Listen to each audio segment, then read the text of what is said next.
চাকরের বাচ্চা। আরে আরে, আরে শান্ত, আরে, কি করতেছো?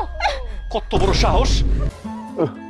আরে আরে দেখে আস্তে আস্তে আস্তে আস্তে নামো দেখে। অনেক কষ্ট হয়েছে তোমার, না তাই না, কেউ দেখা হলে সমস্যা হইব। আরে এত ভয় পাও কেন? আমি আছি না, দেখি। না না, তারপরেও দরকার নাই। তুমি না সবকিছুতে একটু বেশি ভয় পাও। শোনো, এটা আমার বাড়ি, বুঝতে পারছো? আমি যা বলবো তাই হবে। এমনি তো মায়া করে বাড়িতে রাখছো, তুমি যদি না রাখতা তাহলে আমি কই যেতাম? আর এর মধ্যে যদি কেউ দেখে আলায় আমার এই বাড়ি থেকে বের করে দিব, তখন আমি কই যাবো? কে আমার খাওয়ান দিব? কে আমার দিকে দেখবো? এত সোজা তোমাকে বাড়ি থেকে বের করে দিবে? শোনো, এই বাড়িতে যতদিন পর্যন্ত আমি আছি ততদিন পর্যন্ত তোমাকে কেউ কিছু বলতে পারবে না, বুঝতে পেরেছো? আমি দোয়া করি তুমি ভালো থাকো, আল্লাহ যেন তোমার বাঁচায় রাখি। আচ্ছা শোনো, ফুপু বাড়িতে নেই, তোমার জন্য মাছের ডিম ভেজে রেখেছি। তুমি এখানে বসো, আমি তোমার জন্য নিয়ে আসি। লুকিয়ে লুকিয়ে ওটা খেয়ে ফেলবা, হ্যাঁ? না, এখন ডিম খাবো না, পেটটা একটু খারাপ আছে। এই চুপ করো তো, তোমার বাহানা আমি খুব ভালো করেই বুঝি। তুমি মানুষের ভয়ে খেতে চাও না। তুমি এখানে চুপ করে বসো, আমি তোমার জন্য ডিম নিয়ে আসি। আহা, তুমি এমন করো না। দেখছুস বাজান কেমনে কইরা মাছের ডিম খাওয়াইতাছে, খাইবার চায় না আবার জোর করে আনবার যাইতে চায়। আমি বুবু হয়েছি, একদিন তো মাছের একটা ডিম আমার দিল না। চুপ থাকো, আজকে মাছের মাথার মাছের ডিম একবারে খাওয়াইতেছি। চলো আমার লাগে। তুমি আমার এত ভালোবাসো, আমি আল্লাহর কাছে দোয়া করি আল্লাহ যেন তোমার সারা জীবন সুখে রাখে। চাকরের বাচ্চা। আরে আরে, আরে শান্ত, আরে, কি করতেছো? কত বড় সাহস! সামান্য একটা বাড়ির চাকর হয়ে তোর শরীরে হাত আবার তুই ধরস! এত শখ কে গো বৌমা? আহা কি মজা গো বৌমা! হ্যাঁ, মাথা হাতায় দে আর নাইকা গো মতো গাড়ে মাথাটা থুয়ে দিছো। খালি ডিম খাও, মাছের ডিম। আমার কি একটা খাওয়াইছো জীবনে মাছের ডিম? তোমার স্বামী রে খাওয়াইছো? ফুপু মুখ সামলায় কথা বলে। চুপ, একদম চুপ! তোর কত বড় সাহস, নির্লজ্জ! সামান্য একটা চাকরের সাথে তুই এরকম করে বসে আছোস? এই, আমি চোখের সামনে কি দেখলাম? আমার সাথে তুই যেভাবে থাকো সেই মুহূর্তে তুই একটা চাকরের সাথে! ছি, আমার লজ্জা লাগতেছে। আবার তুই বেশি কথা বলস, আমার বিবেকে বাঁচবে, তাই না? শান্ত, আমি তোমার বউ, আমার সম্পর্কে উল্টাপাল্টা কথা বলতে তোমার বিবেকে বাঁচতেছে না? একদম না। আমার খুব লজ্জা লাগতেছে যে আমার বউ বাড়ির একটা চাকরের সাথে এরকম করে জড়াজড়ি করতেছে। বাবা,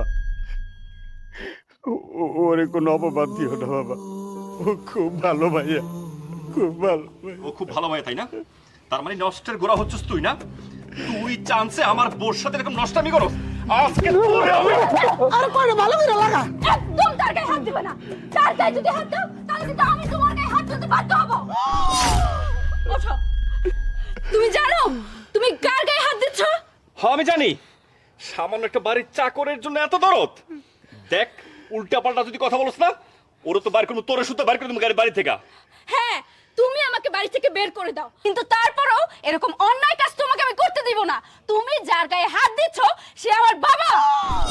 কয় কি ধরা খেয়েছে তো, অনেক শাক দিয়ে মাল দেখতেছে, অনেক চাকর কয় বাবা। চুপ করেন ফুপু আম্মা, আপনি একটা ভালো সম্পর্ক সেটা খারাপ বানাই দিতেছেন। শোনো শান্ত, তোমাকে এতদিন আমি কোনো কিছু বলিনি, তবে আজকে বলবো। দেখো, উনি আমার বাবা, উনি আমার সৎ বাবা, কিন্তু আমি কখনো ওনাকে সৎ বাবা মনে করিনি। আমি মনে করেছি উনি আমার আপন বাবা। জানো, সে একা থাকে, তার খুব কষ্ট হয়। মা তো আর বেঁচে নেই যে তার দেখাশোনা করবে। আমি ওনাকে এই বাড়িতে নিয়ে আসছি এই জন্যই, ওনাকে একটু আমি দেখভাল করতে পারবো। কিন্তু তোমরা যদি জানতে উনি আমার বাবা, বিশেষ করে এই যে এই ফুপু আম্মা যদি জানতে পারতো উনি আমার সৎ বাবা, ওনাকে আমি এই বাড়িতে নিয়ে আসছি, তাহলে সে কখনো এই বাড়িতে রাখতে দিত না। এই জন্য আমি মিথ্যার আশ্রয় নিয়ে ওনাকে চাকর সাজিয়ে এই বাড়িতে নিয়ে আসছি। আমি জানতাম উনি তোমার বাবা। ওদিন যখন তোমরা কথা বলতেছিলা আমি সব কথা শুনছি। কিন্তু তুমি এরকম কেন বলো তো? আরে বাবা তো বাবাই, তাই না?